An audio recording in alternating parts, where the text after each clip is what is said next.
ಓಂ ಸಾಯಿರಾಮ್.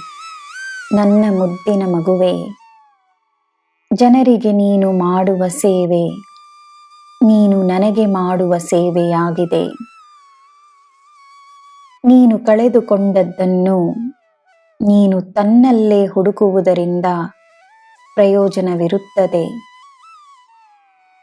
ನಿನ್ನ ಸಂತೋಷ, ನೆಮ್ಮದಿ, ನಿನ್ನ ಜೀವನವೇ ನಿನ್ನ ಕೈಯಲ್ಲಿದೆ. ಬಿಡುವು ತೆಗೆದುಕೊಂಡು ತನಗೋಸ್ಕರ ಸಮಯವನ್ನು ನೀಡುವುದು ನಿನ್ನ ಕೈಯಲ್ಲಿದೆ. ಅಗತ್ಯವೆಂದು ನಂಬಿದಾಗ ಎಲ್ಲ ತಾನಾಗೇ ಆಗುತ್ತದೆ. ಸ್ವಲ್ಪ ಏಕಾಂತದ ಸಮಯ ಎಲ್ಲರಿಗೂ ಅಗತ್ಯ. ಏಕಾಂತದಲ್ಲಿ ಮೌನವನ್ನು ಆಚರಿಸು. ಮೌನಕ್ಕಿರುವ ಶಕ್ತಿ ನಿನಗೆ ಸ್ಪಷ್ಟತೆಯನ್ನು ತರುತ್ತದೆ. ನಿನಗೆ ನೆಮ್ಮದಿ ಮತ್ತು ಬಲವನ್ನು ನೀಡುತ್ತದೆ.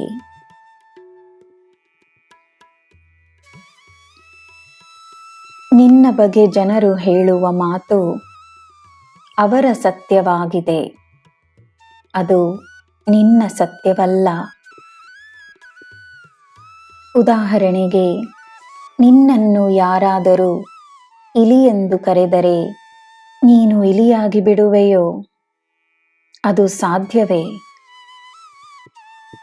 ತಮ್ಮ ಹೃದಯದಲ್ಲಿ, ತಮ್ಮ ಜೀವನದಲ್ಲಿ ಏನನ್ನು ತುಂಬಿಸಿಕೊಳ್ಳಬೇಕೆಂಬುದು ಅವರ ನಿರ್ಧಾರವಾಗಿರಲಿ.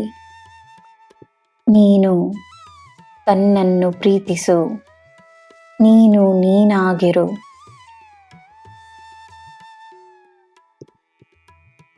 ಜನರಿಂದ ಕೆಲಸವನ್ನು ಮಾಡಿಸಿಕೊಳ್ಳಬೇಕಾದರೆ ಅವರಿಗೂ ಒಳ್ಳೆಯದಾಗಬೇಕೆನ್ನುವ ಉದ್ದೇಶ ಸದಾ ಇರಲಿ.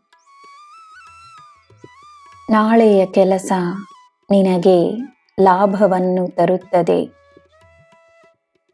ಒಳ್ಳೆಯವರು ನಿನ್ನ ಜೊತೆ ಸದಾ ಇರುತ್ತಾರೆಂದು ನಂಬು.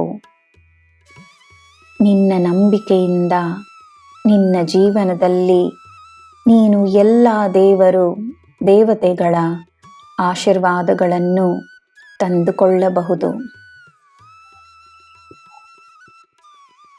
ನನ್ನ ಮಗುವೆ, ದೇವರಿಗೆ ನಿನ್ನಿಂದ ಬೇಕಾಗಿರುವುದು ನಿನ್ನ ಒಳ್ಳೆಯ ಉದ್ದೇಶ, ನಿನ್ನ ನಿಜವಾದ ಭಕ್ತಿ, ನಿನ್ನ ನಿಜವಾದ ಪ್ರೀತಿ ಮಾತ್ರವೇ.